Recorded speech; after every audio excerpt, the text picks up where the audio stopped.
fractured fractal patterns within the energetic grids, inversions of society, and the gradual erosion of magical potential that would have otherwise flourished. The Archon's influence seeks to obscure the inherent connection between humans and the mystical essence of the land, obscuring the profound interplay that animates our existence.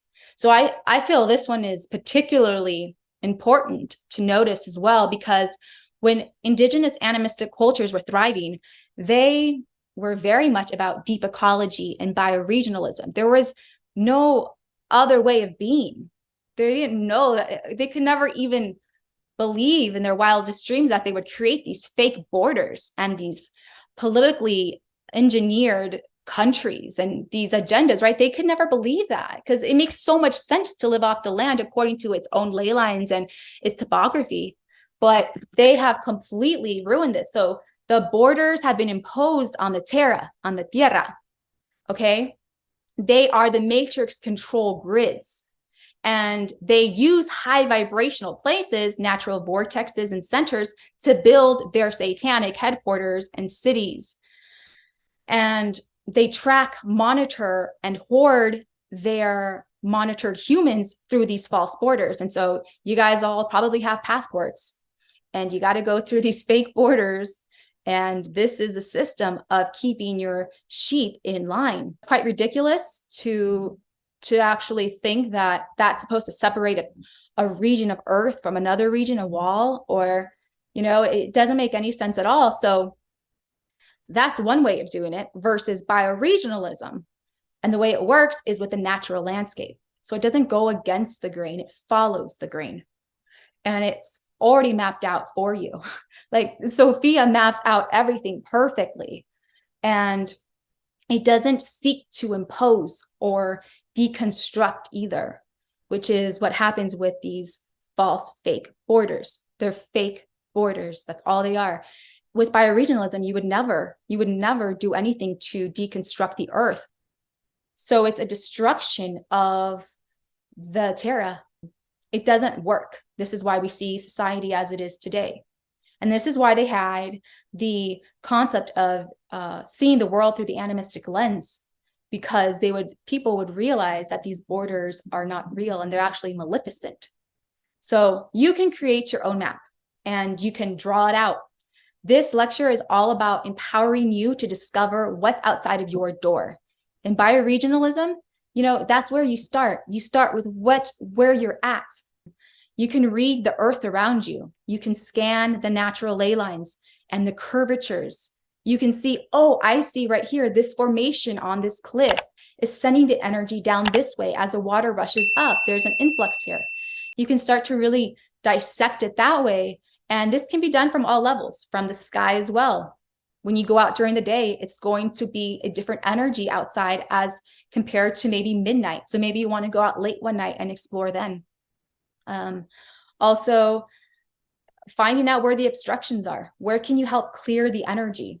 Getting clues on this, how the energy is working in your environment by how the insects respond, how the animals respond, how the layers of landscape interact and shift and rotate. So as soon as the sun's starting to set, you're going to get a different type of energy. And with that comes different types of animals, insects, and other forms of life as well. So you can expect the same with nature spirits. They kind of rotate and take their presence with these factors as well. So scout your landscape, observe what comes at you first. Something will come out to you. So you might think like, I don't really know where to begin. You have to observe. So the first time I realized I was doing this all the time was I would always track the wind. One day at the park with my mother, and we were just kind of laying on a blanket, and I kind of stood up on my knees and I started following the wind through the trees. I was like, do you, and she's like, she's like, wow, you're so attentive. Like, I don't really notice that stuff. And so I have a feeling you guys are likely very similar to this, and there's levels to it. You can further uncover, decode, and see what's there to start to really cultivate these relationships with the nature spirits.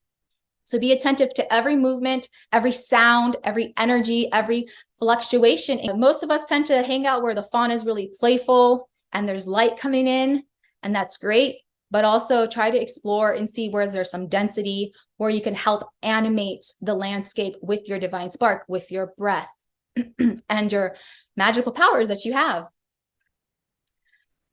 Becoming psychoactive in nature, a heightened state of mental and sensory engagement with the surroundings, a transformative experience where the individual's perception and interaction with nature becomes more profound, possibly leading to insights, spiritual experience, or a sense of interacting and deep exploration with the dimensions in the environment.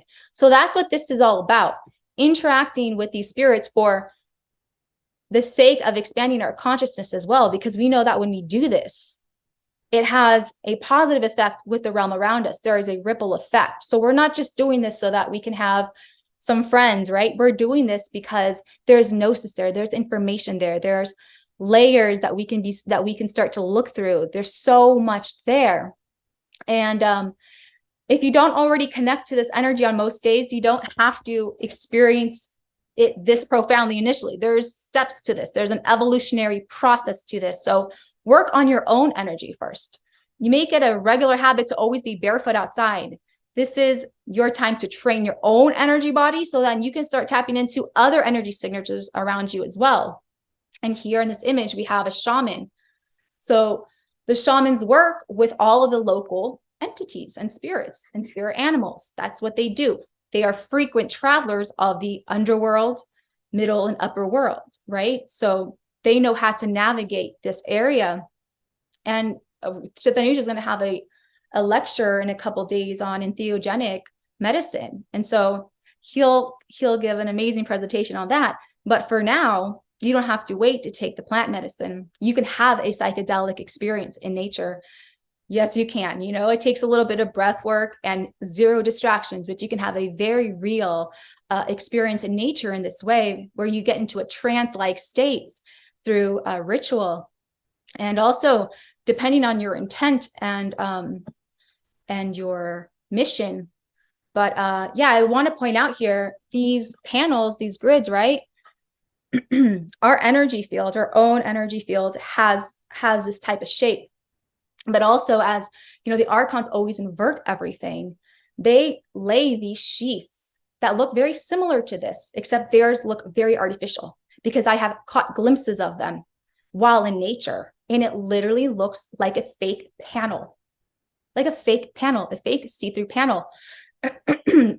This happened in Virginia. I was with the news, and it was supposed to be a high vibrational place. They had huge waterfalls and wooded areas everywhere. However, I got to see firsthand the false layovers that were placed there to try and subdue the magic.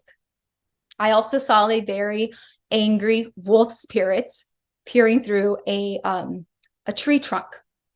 So yeah, they try to shut down the magic by using false grids, false layovers. And here in this image, we see a beautiful merging of these energy fields, of these natural energy fields that lie within the space around you, that lie within the ethers. And so you can have these types of experiences as well.